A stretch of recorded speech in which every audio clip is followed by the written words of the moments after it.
Adani group chairman Gautam Adani, Adani enterprises, Adani ports, Adani power వంటి Adani group కంపెనీలపై American short seller Hindenburg చేసిన ఆరోపణల్ని market regulator Securities and Exchange Board of India తోసిపుచ్చింది.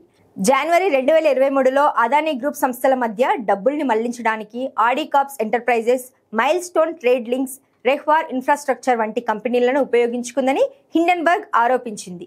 అయితే ఈ ఆరోపణల్ని విచారించిన సెబీ అదానీ గ్రూప్ తన లిస్టెడ్ కంపెనీల్లోకి అక్రమంగా నిధులు మళ్లించినట్లు వచ్చిన ఆరోపణల్లో నిజం లేదని చెప్పింది. ఇందుకు సంబంధించిన ఆధారాలు లేవని పేర్కొంది. ఈ మేరకు insider trading, market manipulation, public share holding నిబంధనల ఉల్లంఘన వంటి అంశాలకు సంబంధించి గురువారం 2 వేర్వేరు ఉత్తర్వులు వెలువరించింది. అదానీ గ్రూప్ కంపెనీ లావాదేవీల్లో ఎలాంటి నిబంధనల ఉల్లంఘన జరగలేదని సెబీ బోర్డు సభ్యుడు కమలేష్ సి వార్ష్ని తన ఉత్తర్వుల్లో పేర్కొన్నారు. పెట్టుబడిదారుల్ని తప్పుదోవ పట్టించేలా ఎలాంటి నిబంధనల ఉల్లంఘన జరగలేదని చెప్పింది.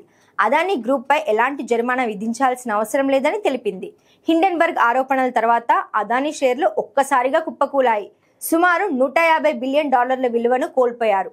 సెబీ క్లీన్ చిట్ కు ముందు సుప్రీంకోర్టు ఏర్పాటు చేసిన నిపుణుల కమిటీ కూడా అదానీ గ్రూప్ ఎలాంటి అవకతవకలకు పాల్పడలేదని స్పష్టం చేసింది. దీంతో మళ్లీ షేర్లు పుంజుకున్నాయి.